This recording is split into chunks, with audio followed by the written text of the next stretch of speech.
Hello guys, welcome back to my channel, Elbs TV once again. So ayan, dito na naman tayo, babiyahe na naman tayo. Ako ay susundo sa aking alaga. So hindi pa pala. Ayan, yung building na yung mataas, yan ay hospital. Diyan kami galing.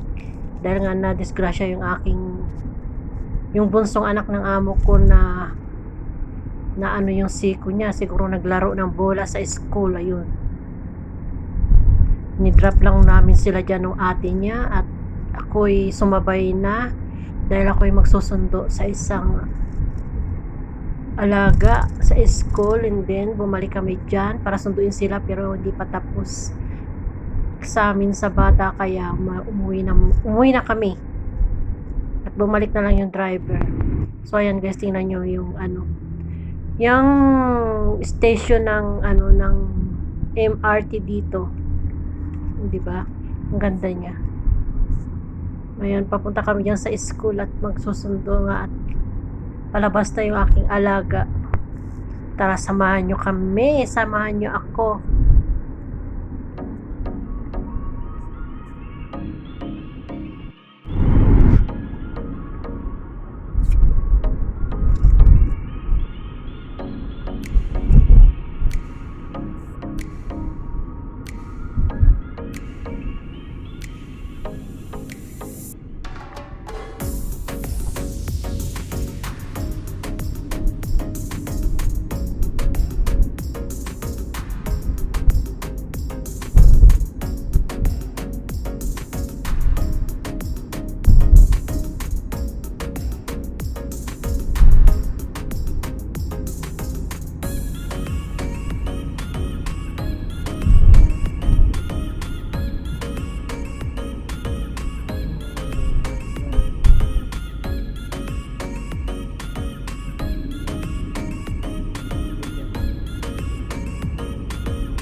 So, ayan na nga guys, nakarating na kami sa school at hindi pa nga labasan ng school kaya naghintay muna tayo at mag-ice cream muna tayo dahil sobrang init ng panahon pa dito.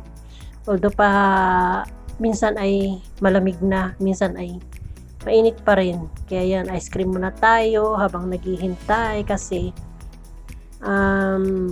meron pang 10 minutes bago ang out ng mga estudyante. So ayan, dumaan ako sa tindahan at bumili nga ako ng makakain.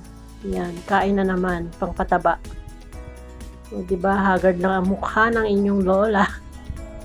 Lola talaga. Lola talaga. Okay na sa mukha ko, bakit parang may dumi?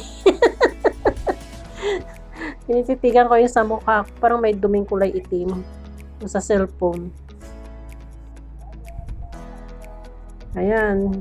Nag-ano kasi parang nagba-blurred, nag-iitim yung camera. So, yan.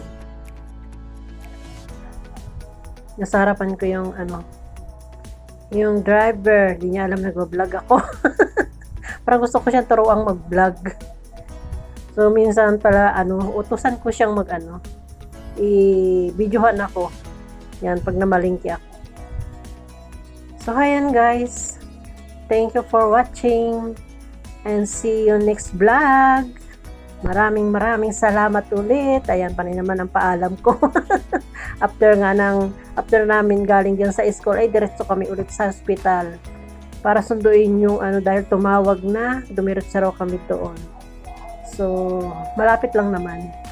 Siguro ay mga 10 minutes lang ang layo. So, ayan. Palamig muna tayo habang naghihintay. Bye-bye!